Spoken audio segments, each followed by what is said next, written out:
I refused to shave my head for a friend's relative, so he waited until I passed out drunk at a party and did it himself, and now his family is begging me to drop the charges. For context, a close friend of mine, we'll call him Gary, has a relative who contracted cancer. I, mid-20s male, was sympathetic and even contributed $100 to a donation pool for their treatment. But Gary came to me one day and took his hat off to reveal a freshly shaven head. He told me that everyone in his family were doing it in support of his relative, and so were a lot of our mutual friends. Then he asked that I get on the bandwagon. I told him I didn't want to shave my head because I like my hair. My hair is black, regularly combed and well styled. He said I could just get a wig or something and had actually brought his shaver kit. He was unboxing it when I told him this was not happening. I don't even really know his relative that he's doing this for. So I'm not doing it, end of discussion. He called me a jerk and left pretty angrily. We didn't speak for a week. Then last Saturday I got invited to a party at another close friend's house. There I found out that Gary had tried the same thing on several other friends, and only a couple of them actually did shave their heads. Gary wasn't at the party, so I had a blast hanging out, playing video games and listening to rock music, but I had way too much to drink and couldn't drive home, so they said I could just sleep upstairs.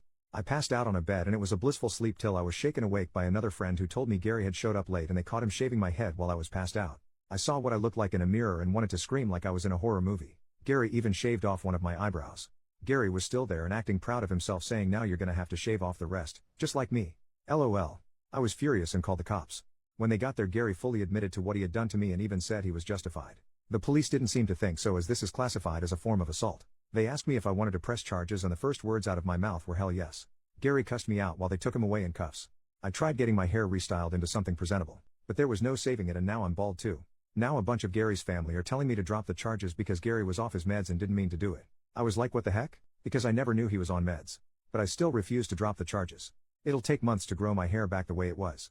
But all of the calls and messages from Gary's relatives are starting to get to me. Just about everyone else in our friend group has cut Gary out though and say that I'm doing the right thing by not dropping the charges. So now I'm divided. Am I actually wrong for pressing charges on a former friend for shaving my head in my sleep? I'm pissed. Edit. I want to make something clear here. So many people have said things like, dude, it's just hair. But would they all be saying that if I wasn't a man? What if I was some girl that had hair that took years to grow? Would they be saying the same thing? Sure, hair grows back, but it takes time. If it was something that grew back fast, people would be less inclined to care. But it's not fast. It takes months. And for some who had long hair, years. That's a lot of time wasted growing. And I don't plan on pushing for Gary to go to prison, but I don't plan to drop the charges either. His family already bailed him out. And while I didn't know he was on meds, I knew he had quite the temper, and even an entitled attitude at times. One example being a lunch where he wanted us all to combine the check and split it evenly. He got the most expensive thing on the menu. I got a cheeseburger. When we all said no, Gary went off on us for not being good friends. He's always been a jerk when he doesn't get his way, and I've only known him for like 3 years. This incident was the last straw for not just me, but a lot of other mutual friends. As for the charges, I don't want to send Gary to prison, but I would like him to get some therapy and community service. With the way Gary has acted around me in the past, and what he did to me, I actually wonder how long before he got more violent. I've seen and heard of him getting in fights for less. Edit number 2. I've gotten many comments from people saying you're the jerk. He has cancer. If you actually read what I posted, Gary is not the one with cancer. A relative of his I don't know does, and no, I don't know what kind of cancer. Gary didn't elaborate. He wanted me to shave my head for this person. And when I refused, he left in a tantrum. Then shaved my head while I was passed out drunk at a party. That's literally insane. Relevant comments. Commenter, but did you shave the other eyebrow to even out the regrowth? OP, unfortunately yes, I had to. Commenter number 2, you're not the jerk. Being off meds may be a reason, but it's never an excuse, and that was definitely assault.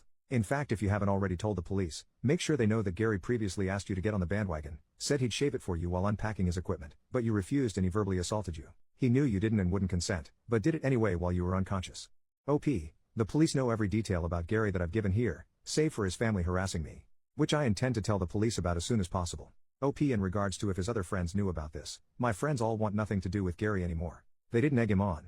They had no idea he was going to do what he did. Commenter number 2, actually if you're going to talk to the DA, they may be able to offer him a plea where he needs to stay on meds or go in treatment. OP, I already figured not much was going to happen since I wasn't harmed other than my hair. Whatever deal he takes in court, if he gets one, won't really matter to me. What does matter to me though is that this process makes him realize just how badly he screwed up. Meds or no meds. Commenter number 3, how did he get into the house? You're 100% not the jerk and should press charges. But who let him into that house? It was someone else's place, and I am assuming he either came in super late or early in the morning. The reason I am asking is that in addition to Gary, someone let him into the house, and I would be interested to know the reasoning. OP, Gary got in because they let him in. They figured his tangent about hair was over. He tried to convince a bunch of them to shave their heads like he did to me.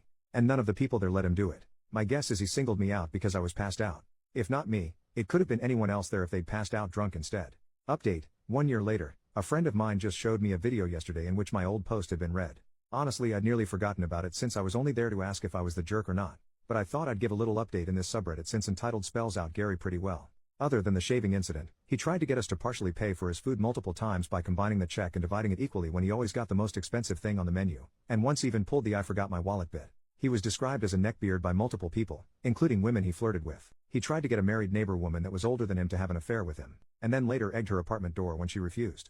That one I only learned about a couple months after my original post. And no, Gary never saw consequences for doing that.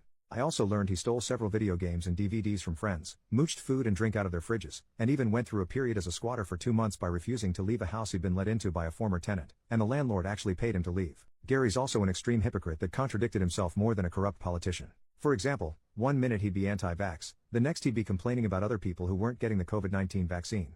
Pretty sure he never got it too. I can't believe I ever had any sympathy for this man. To recap a bit, I mentioned that Gary's family harassed me and tried to make me drop the charges.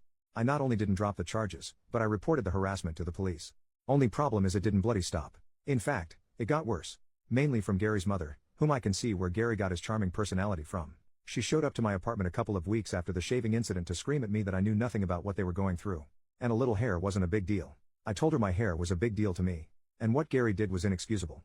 Well, that earned me a slap on the face, followed by a swift kick to the nuts, followed by a few more kicks to my body after I went down. It was all recorded by a camera that I had watching the front door. Landlord wouldn't let me put in a Ring doorbell cam. One of my neighbors saw her, and screamed at her that they'd be calling police. Gary's mom ran, and I ended up going to the hospital with minor injuries.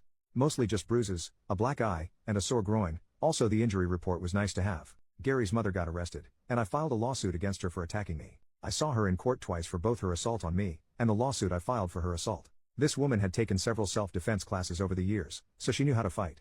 That had the judge consider her a trained individual, and she was sentenced to 6 months in jail, given 2 years probation, and ordered to pay my medical bills. She actually cried to the judge about the money, but he wasn't having it. It took some time to see her in court again for my lawsuit against her as she was out of jail by then. I was awarded $10,000 for the harassment, emotional damages, and lost work hours, and she had to pay all court and lawyer fees. Which she cried about again because she didn't want to pay anything to the man who'd ruined her and her son's lives. But she had the money for both court cases, because she had no problem paying. But around that time, I heard Gary's relative with cancer passed away. I don't know any details, just that they passed on. I admit that was sad, but I never knew this person. But Gary made their condition his hill to die on when he tried to make an example out of me. Gary got some probation and community service for what he did to my hair. And he cut contact with our entire friend group and eventually moved away. Where to? I don't know. I don't care either. As for my hair, well, it grew back just fine. Took nearly half a year to get it back how it was. My boss had me put out of sight for a while, and I was wearing a hat everywhere for at least a month. I did take that $10,000 I got in the lawsuit and combined it with my savings for a down payment on a house. So I've since moved into a much better abode. I also have a girlfriend now that's living with me. It was a bit soon for her to move in, but there were extenuating circumstances. We're making it work though, and I'm happy. More relevant comments. Commenter, here's the thing, as a man, you are reluctant to fight back against a woman, but she's no lady either. Don't ever just let someone slap and kick you because you refuse to fight back. Also, did the mother shave her head? OP. No. She didn't shave her head. Unless she had a wig on, which I doubt. I don't know how many people in Gary's family did shave their heads because his mother was one of his only relatives I saw in person since the shaving incident. Otherwise all the harassment was online and over the phone.